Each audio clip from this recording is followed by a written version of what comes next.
Hello! Welcome to another edition of Happy Hour, brought to you by Cool Fish. We're here at the Cool Fish Bar in Cornelius, North Carolina, and we have been talking cocktails for a couple of weeks, and it's time to do it again. That's right. So we have been doing this for about two and a half weeks now, and we've covered all kinds of really fun topics, all kinds of drinks, from uber classic cocktails to twist on classic cocktails, to funky stuff, and today we thought we might do something that really relates to us. So we're going to do some Asian-inspired cocktails. And this, to me, I love the Asian culture, and I love Asian ingredients. So I was super excited to get busy on this, and then I remembered that 100 years ago when I worked at a sushi restaurant in Charlotte, that I created one of my favorite all-time drinks that I haven't done in, I don't know, 6-7 years, long time. So I'm going to make that for you today, along with a couple other things, and I might even be able to squeeze in 3 drinks today. I don't know. I don't know where we're going to end up. You know, maybe Bed Bath & Beyond. I don't know if we have time, right? Okay, so let me get a little hand sanitizer going here, and some housekeeping first before we move along any further. Please follow us on Instagram at CoolfishLKN. That's CoolfishLKN, Coolfish Lake Norman. Please follow us on Instagram. And if you guys have any questions or suggestions for future shows, please feel free to jump in. Type in your comments below, and if we're still live, then we probably will have time to jump in and answer them right then and there. But if not, if it's after we're finished posting, then you guys still just type in any comments or suggestions, and we'll get to them as soon as we can. Okay? Alex, what am I missing? Am I missing anything? No? Okay, well, let's jump right in, because I might be able to squeeze in that third. First of all, I wanted to do something, of course, with a little bit of Japanese whiskey. Now, Japanese whiskey is a good bit, not a good bit, it's different than what we think here in America of whiskey. To me, this is more like a Scotch. And so, quick whiskey lesson. Whiskey can be from anywhere in the world, right? Scotch whiskey, Irish whiskey, American whiskey, Japanese whiskey, all of these things, right? So whiskey can be from anywhere. Scotch can only be from Scotland, though. So even though a whiskey is made the same way, it can only be Scotch if it's made in Scotland, right? Same thing with Irish whiskey. Same thing with bourbon. Bourbon has to come from America. It doesn't necessarily have to come from Kentucky, but it does have to come from America, okay? So this is not just like straightforward whiskey. This is a little bit more malty and a little bit more peaty sometimes, a little bit more smoky. And it definitely sometimes lends itself a little bit more towards what we think about as Scotch. This is Hibiki. Suntory whiskey. This is Toki. Really, really, really delicious stuff, and this is fun to play with. So let's jump right in, and let's go ahead and start making a cocktail. This is one version of like a Japanese style Manhattan. Okay, this I've heard, and I've seen lots of different variations on this. Maybe yours is a little different as well. However, this one is interesting, a little bit lighter, and it has an ingredient that I think is interesting for a whiskey cocktail. So we're going to put a little bit of Saint Germain in there as well. So if you guys have some in the back of your cabinet, it's time to pull it out. It's time to do a Japanese blossom, or a Japanese style Manhattan. Okay, so we're going to stir this cocktail. So I'm going to put a scoop of ice into my shaker, and then I'm going to use 2 ounces of my Toki. And then we're going to use a ½ ounce of our Saint Germain. And then a couple of dashes of Angostura bitters. Okay, and that's it. I think that's really, really, really simple. If you guys prefer to put this on the rocks, you want to do it on the rocks? Let's do it on the rocks.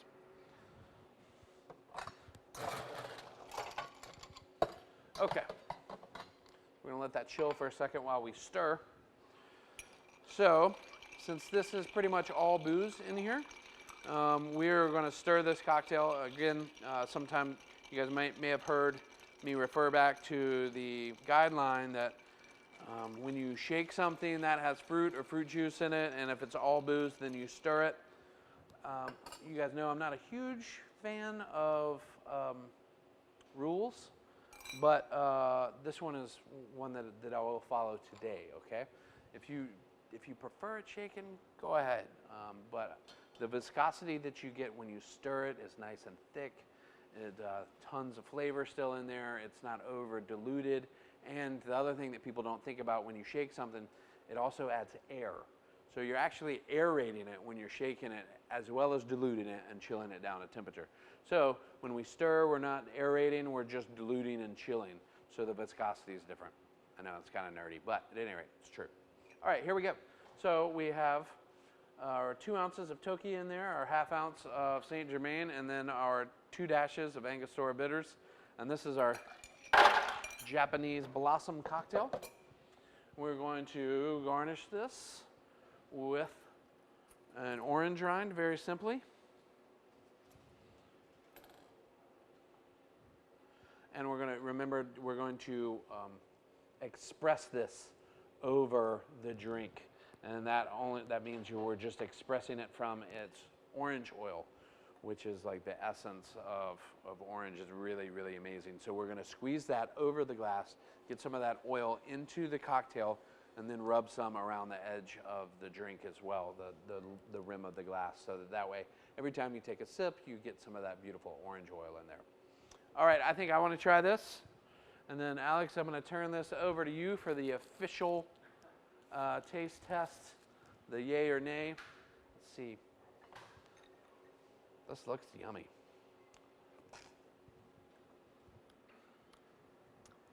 It's good. I mean, that's easy. Can you talk about our ice cubes today, or should we save that for another? Let's save that. Maybe we'll do that on Monday. That's a great call. Okay, there it is. The second sip was better. Try that. That is pretty dang yummy. So this still for sure is a whiskey cocktail. So we're getting a lot of those strong whiskey notes. The Saint Germain buffers it just a little bit. It sweetens it up, so there's no additional simple syrup in there. The bitters definitely add a note of, some cinnamon and some of those baking spices that you would expect from Angostura bitters. But that is not that's not like exactly a porch pounder. The Saint Germain is very subtle, and it's very, very much like on the finish. That's good. That's good. But it's stronger than I anticipated. Yeah, it's an explosion of flavor, though. Right. It's similar to, what did we call this one? Japanese Blossom, or like this is a Japanese style Manhattan kind of. Okay, I was gonna say, I feel like, especially with the Orange Express, I'm feeling like sort of that old-fashioned kind of. Yeah, for sure. Yes. But with a lot more kick. Yep. It's a lot more kind of. I guess if it was food, I would say it was more spicy. Yes. All right. So there we got one down. Let me put this away. So I wanted to also do a second style of kind of a Japanese Manhattan. You may have heard this called a Tokyo, or Orange Blossom, or excuse me, Japanese Blossom. There's a bunch of different names for this, but this one is super easy and just a little bit different. Let's do this again. So this one I'm going to put in a coupe glass. Since we put the last one on the rocks, we're going to do this one up. Get back into that Toki. So we've got 2 ounces of our Toki whiskey. And then we're going to put a couple dashes of Angostura bitters in there. And then I'm going to get some sweet vermouth, pardon me.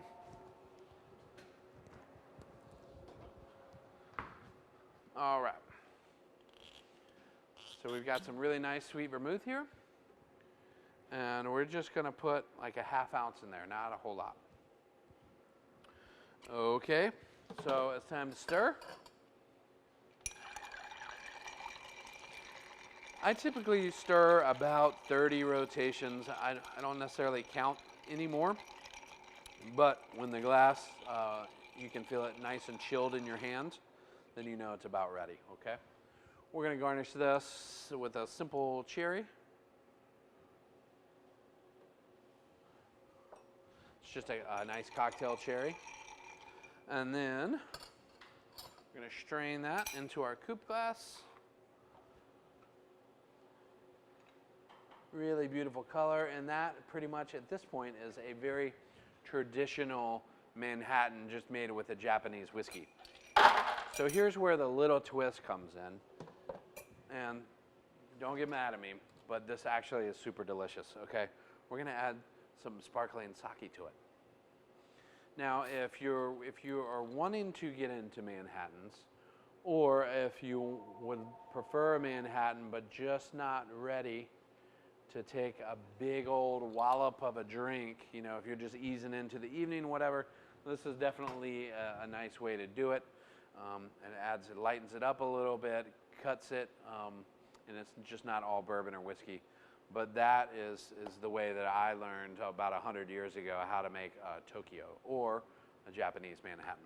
Okay? Yeah. Pass us a booty call beer. We have an order for one. It's right Yeah. in front of you. To the right side. To the other door. Okay. Or maybe about where you're about to be. I'm sorry, I see it there in the middle, right where your hand was before you open the second door. There. Second shelf down. There. That's it. The one behind it.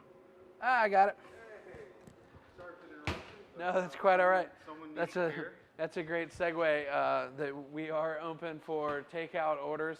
So if you guys need to get your sushi fix, and I know that I have to have it every now and again, you guys call us and we will bring it out to curbside service, right? Yeah, we can do beer and wine. Beer and wine as well, you know. So if you want a growler, we can do a growler for you, or any of the other beverages that we have here, except for cocktails. And so that's another reason, sort of, why we're doing our happy hour here. Okay, so this drink is finished, but it needs to be sampled. Oh yeah, the sake was the trick. Yep. Now, is this one, if someone chose to not do the sake, this is another one where you can use egg whites and process? I mean, I think that's delicious. I gotta try it. You got to try this. So this basically just makes it a little bit easier to drink that Manhattan. You know, sometimes, again, you don't want a super boozy stirred drink right all at once. I mean, that's easy. Yeah, that's a new reaction for me. That was completely different than anything we made. Yeah. It's absolutely delicious. Delicious, right? Great. That sparkling sake works really well with that Japanese whiskey. So there you go. If you want to try this at home, you can come by. You can pick up some of the Mio from here to go with your takeout order, and then you can do that cocktail just like that at home. Right now, again, if you don't have your Japanese whiskey at home, you're welcome to use regular whiskey, Scotch, if you want, or American whiskey, whatever. If you want to put some bourbon in there, please feel free. Rye would work really well in there as well. Okay, so 2 down, 1 to go. If you guys have any questions, of course, feel free to hop right in and comment down below any questions or suggestions for next week's show.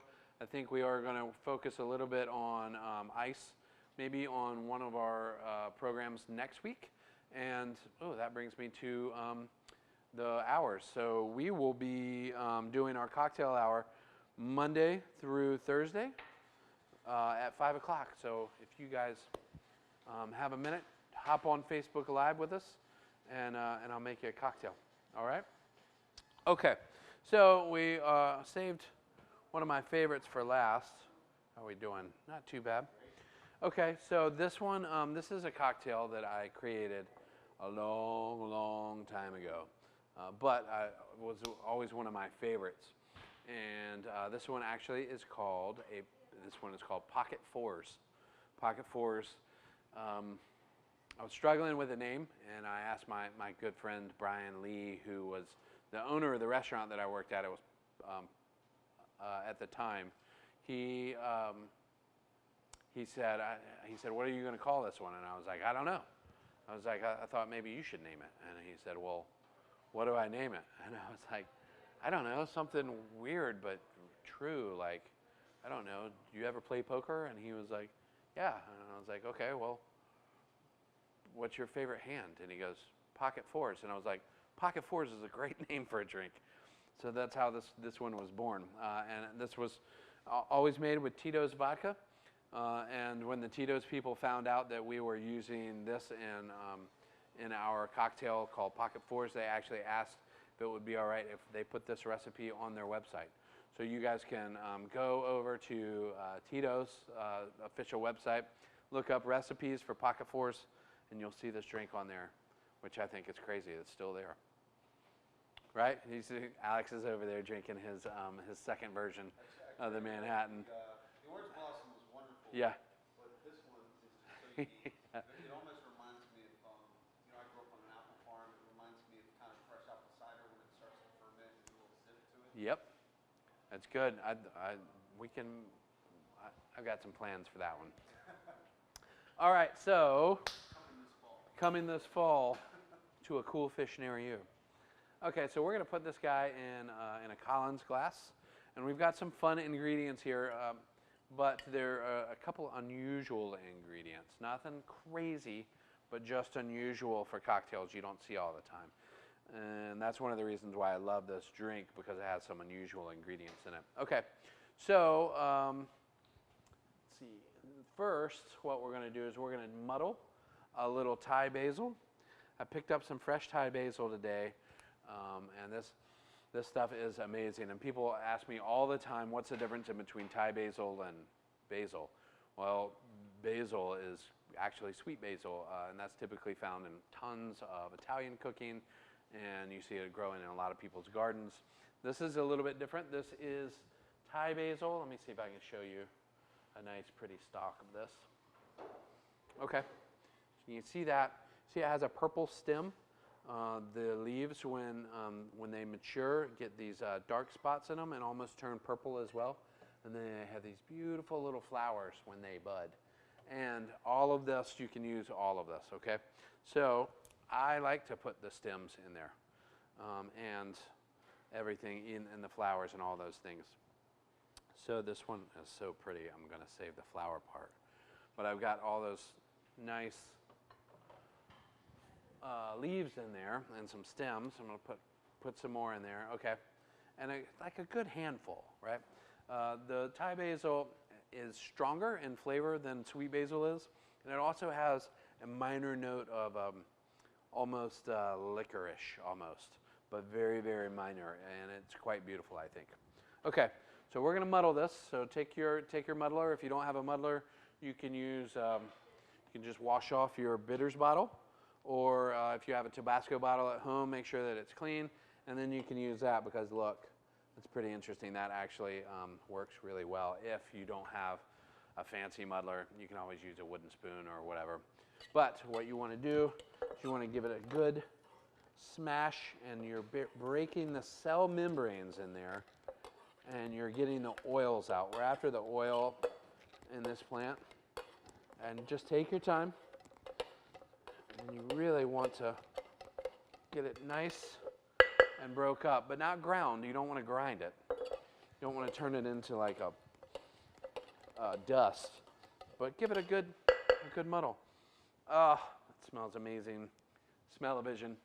Smell-o-vision. Hurry up, smell-o-vision. God, that is amazing. Okay, so now we have our muddled Thai basil in there. We're going to put a scoop of ice in. We've got our scoop of ice. Oh, wait a minute. That was wrong. I totally did that wrong. We're going to take the ice back out, forgetting ingredients. That's how long it's been since I've made this drink. All right. Got the ice out. Sorry about that. Forgetting some of my ingredients. Okay, so here's the other thing that is really interesting in here that you don't see a lot in cocktails are grapes. I found these grapes at the same place that I found the Thai basil. The Thai basil is kind of hard to find sometimes.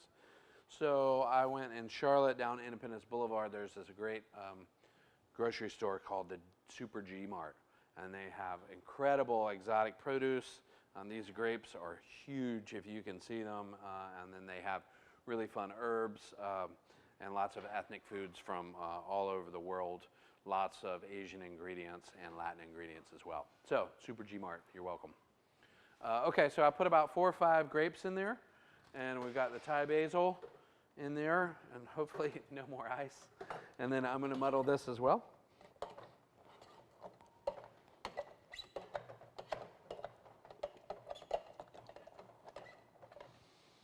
You make sure that's nice and smashed up in there. Get after it. Okay, I think that's good now. If you have, so sometimes they had green grapes, they had red grapes, and these are black, which I think are beautiful. Anything will do, okay? If you have your preference, if you prefer green over red or whatever, then feel free to pick out your favorite. Okay, so now we have a couple more things to add. I've got some fresh pressed lime juice, and we're going to put in 1/4 ounce of that fresh pressed lime.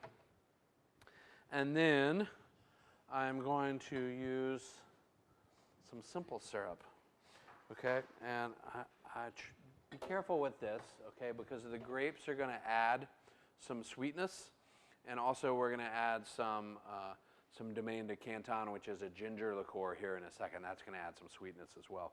So what I'm going to do for now, just because I haven't made this drink in 100 years, is I'm going to put just a very small 1/4 ounce in there, okay?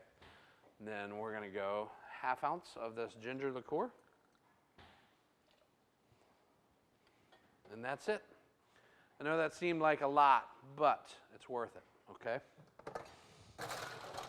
Put some ice in our Collins glass.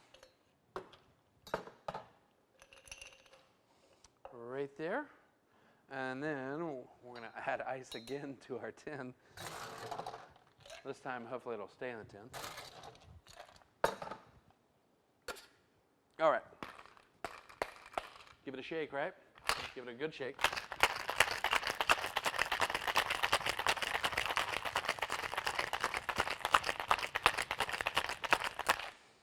Okay, so now we've mixed everything very well with our grapes and our Thai basil, a little bit of lime juice in there. Did we put our vodka in there? No, that's the problem with being live, right? Let's add some more. I don't think I did. Yeah. We'll figure it out. So yeah, we'll know. So we're going to put 1.5 ounces of the Tito's vodka in there. We're going to shake it again, because now we have all of our ingredients in there. Okay? Here you go. Man, it's like it's been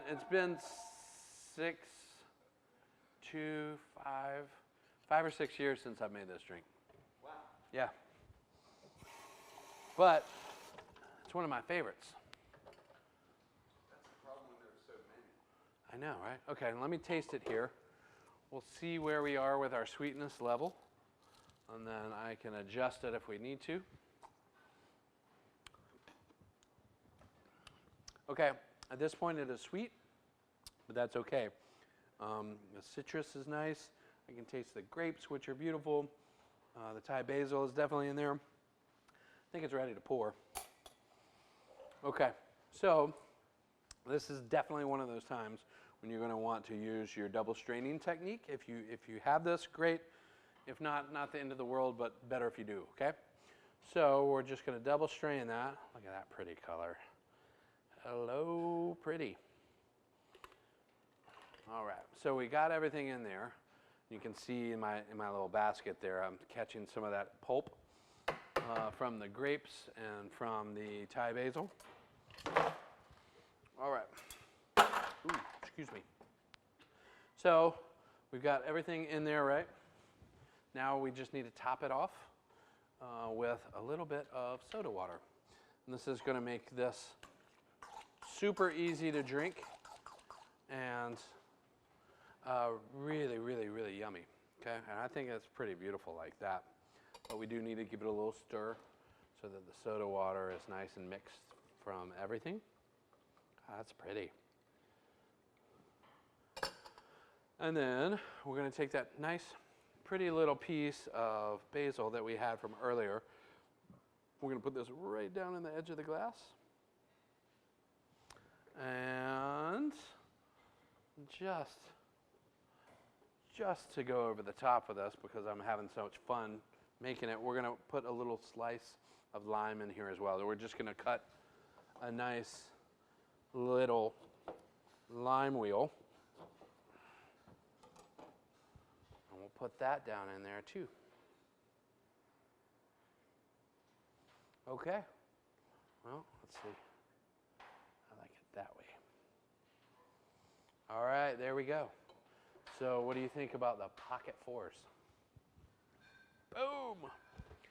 It's super easy. It just takes a little bit of gathering, a little hunting, a little gathering. That Thai basil, again, if you're having a hard time finding it, Super G Mart has it on Independence down in Charlotte. Nice. You could find that in some Asian grocery stores as well. But super simple, really easy to make. Just takes a little bit of work, just a little bit. Alex, you ready for this one, buddy? Oh, yes. Can we taste it? Yeah. It's beautiful. I know this one, yeah, so pretty. All right, try my sip. That is a killer, man. That's a beautiful color. It's killer. You want to talk about a patio pounder right there, buddy. That'll get you. The Thai basil is so amazing. Oh, boy. Yeah. That feels like I'm drinking food. Yeah, It's feels like you're delicious. drinking food, right? I mean, there's a A ton lot of of flavor. flavor in there. You know, the vodka doesn't bring anything to the table. It just gives you oomph. But you can definitely taste the Thai basil, the lime, the grapes, the ginger. Like, it's all in there, and it all works really well together. So those will slide down pretty easy. That's fantastic. Yeah, Love that one. that's good. Okay, if you guys have any questions, please feel free to type them in down at the bottom. We love suggestions here. So if you have any suggestions for future shows or anything you guys want to talk about or see, whether it's a technique or whether it's a certain kind of liquors, I'm thinking about next week we're definitely going to do some stuff with some ice. We have an incredible ice program here at Cool Fish, and so we want to talk about that a little bit. Also, I'm thinking mezcal. Mezcal, I love mezcal. It's been long enough since Cinco de Mayo. Yep, right, that's right. Get back on the People have, right, people are finally recovered from Cinco de Mayo, right? A month later. Okay, so again, if you guys have any suggestions, we love to hear from you. Okay, remember to follow us on Instagram at CoolFishLKN. That's Instagram at CoolFishLKN. And we will see you guys on Monday. That's right, Monday. Memorial Day. Is Monday Memorial Day? Yes, it is. Gosh, so fast. I know. It's wild. Time is flying. Okay, guys, thank you guys so much for stopping by here at Happy Hour at Cool Fish. We'll see you next week. Thanks.